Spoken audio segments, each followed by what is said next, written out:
Pernahkah kamu membayangkan menikah dengan wanita cantik, berpenampilan menawan, bahkan seorang ratu yang sangat sakti di pantai selatan? Inilah kisah Roni yang berhasil menikahi Nyi Roro Kidul. Bagaimana itu bisa terjadi? Mari tonton video ini sampai akhir. Puluhan tahun lalu, di sebuah desa kecil yang terletak di tepi pantai Jawa Timur, seorang nelayan muda bernama Roni mengalami kejadian yang tak pernah ia bayangkan sebelumnya.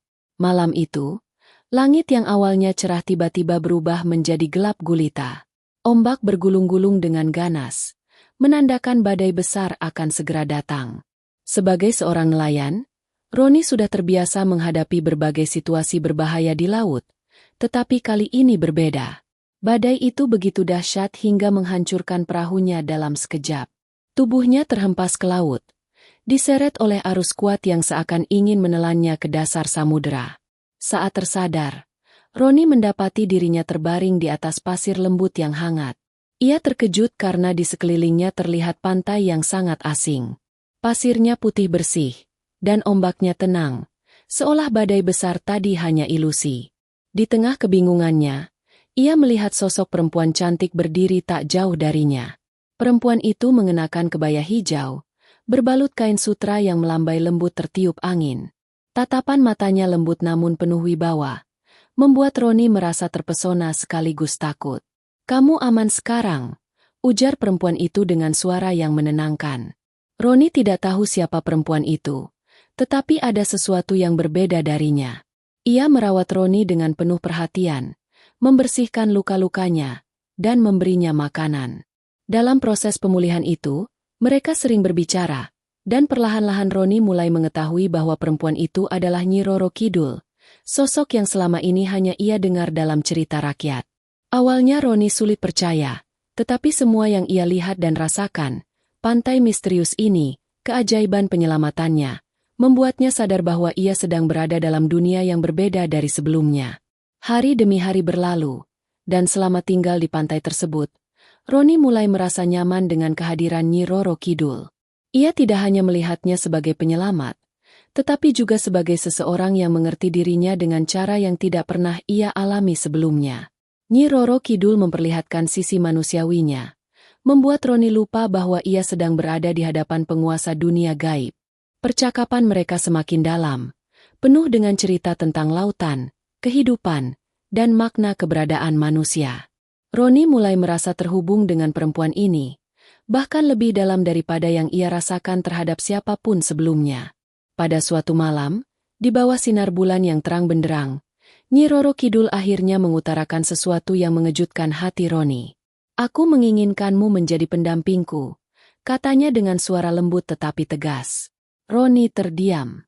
Ia tidak menyangka bahwa seorang penguasa laut seperti Nyi Roro Kidul akan memiliki perasaan terhadapnya, seorang nelayan biasa. Namun, jauh di dalam hatinya, Roni merasa bahwa ia juga memiliki perasaan yang sama. Dengan hati yang tulus, ia menerima tawaran itu, dan sejak saat itu, hidupnya berubah selamanya. Pernikahan mereka berlangsung di istana bawah laut yang megah, sesuatu yang tak pernah bisa Roni bayangkan sebelumnya. Istana itu dipenuhi dengan cahaya yang lembut dan dikelilingi oleh makhluk-makhluk laut yang hadir untuk menyaksikan pernikahan mereka. Roni merasa seperti berada di dunia mimpi.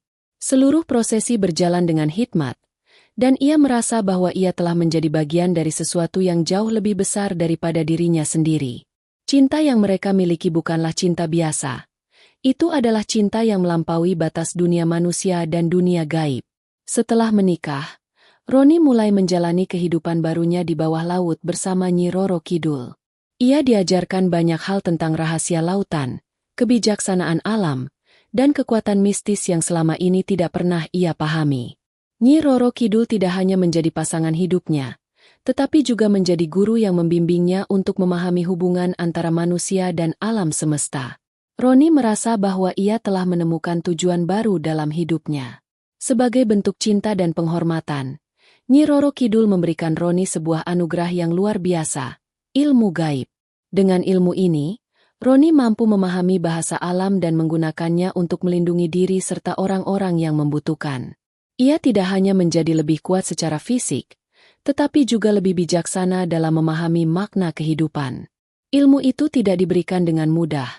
Roni harus melewati berbagai ujian yang menguji keberanian, kejujuran, dan ketulusannya. Namun, dengan bimbingan Nyi Roro Kidul, ia berhasil melewatinya.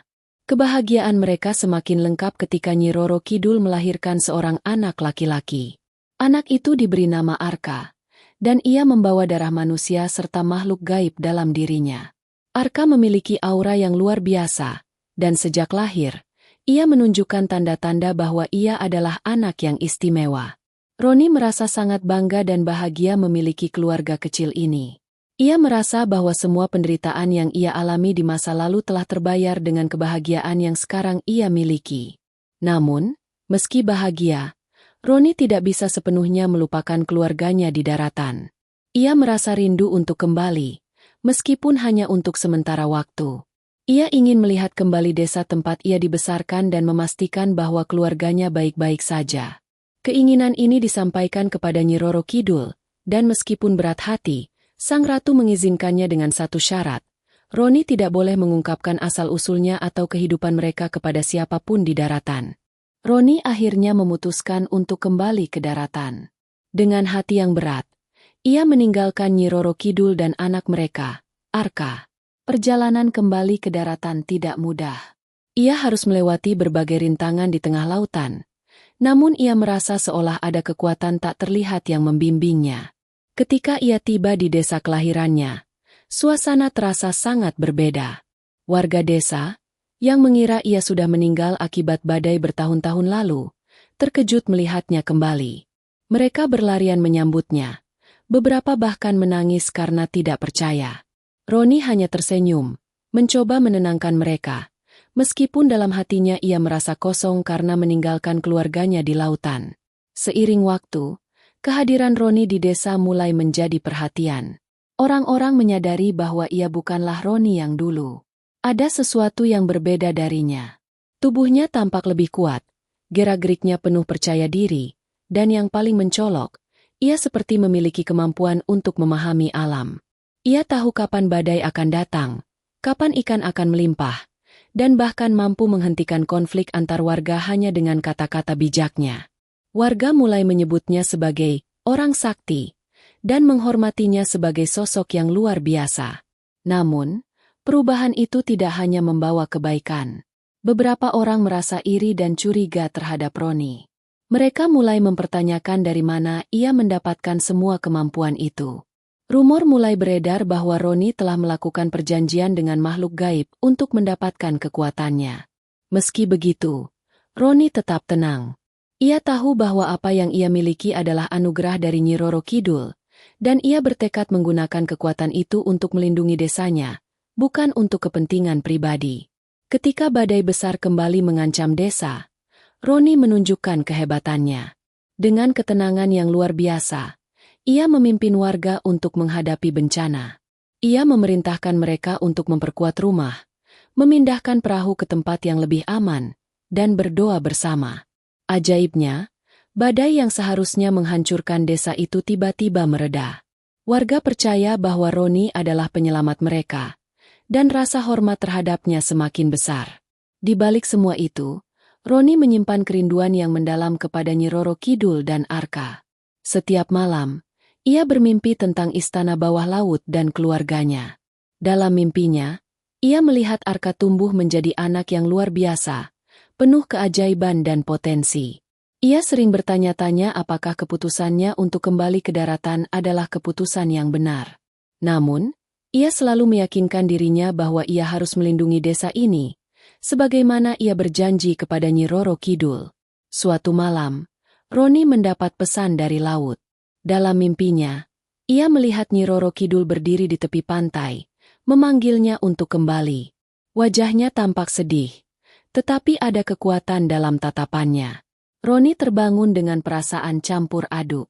Ia merasa bahwa panggilan itu bukan hanya sekadar mimpi, melainkan pesan nyata. Ia mulai mempersiapkan dirinya untuk kembali ke lautan, meskipun ia tahu ini berarti meninggalkan kehidupan di daratan untuk selamanya. Ketika hari keberangkatan tiba, Roni mengumpulkan warga desa untuk memberikan salam perpisahan. Ia tidak memberitahu mereka alasan sebenarnya, hanya mengatakan bahwa ia harus pergi untuk melanjutkan takdirnya. Warga merasa kehilangan, tetapi mereka menghormati keputusannya. Beberapa bahkan menangis, berharap Roni akan kembali lagi suatu hari nanti. Roni berjalan menuju pantai, tempat ia pertama kali bertemu dengan Nyi Roro Kidul. Ombak tampak tenang, seolah menyambutnya kembali. Ia berdiri di tepi air, menatap laut yang luas, sebelum akhirnya melangkahkan kakinya ke dalam ombak. Perlahan, tubuhnya menghilang di bawah permukaan air. Warga desa yang mengikutinya hanya bisa terdiam, merasa bahwa mereka baru saja menyaksikan sesuatu yang sakral dan luar biasa. Setelah kembali ke laut, Roni disambut oleh Nyi Roro Kidul dan Arka. Ia merasa seolah tidak pernah pergi. Kehangatan dan cinta yang ia rasakan membuatnya yakin bahwa ia telah mengambil keputusan yang tepat. Di istana bawah laut, ia kembali menjalani kehidupannya sebagai pendamping sang ratu dan ayah dari anak mereka. Kebahagiaannya kini lengkap, dan ia berjanji untuk tidak lagi meninggalkan keluarganya. Meski begitu, kisah Roni tetap hidup di desa kelahirannya. Warga sering menceritakan tentang nelayan yang menikahi Ratu Laut Selatan dan menjadi penyelamat mereka. Cerita itu diturunkan dari generasi ke generasi, menjadi legenda yang tidak pernah pudar. Hingga kini, orang-orang percaya bahwa meskipun Roni telah kembali ke laut, kekuatannya masih melindungi desa mereka. Menurut kalian, apakah kisah ini mungkin terjadi? Atau hanya sekadar mitos yang diceritakan turun-temurun? Tulis pendapat kalian di kolom komentar. Jangan lupa like, share, dan subscribe untuk cerita menarik lainnya.